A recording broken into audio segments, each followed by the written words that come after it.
दोस्तों आप लोग देख रहे हैं RS1 में एक बार आप लोगों का फिर से स्वागत है। खेसारी लाल यादव की फिल्म में दो हीरोइनें हैं, एक रति पांडे और एक डायना खान। दोनों हीरोइनों के साथ एक नया फिल्म साइन हुआ।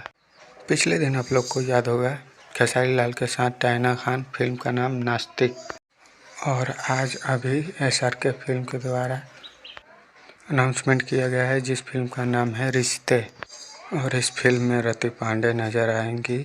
SRK फिल्म के बैनर तले दो बड़ी फिल्में आ रही है खेसारी लाल यादव के, और दोनों फिल्म का डायरेक्टर है प्रियांशु सिंह जी, जो कि आप लोग को पता ही है, और प्रोड्यूसर है रोशन सिंह जी।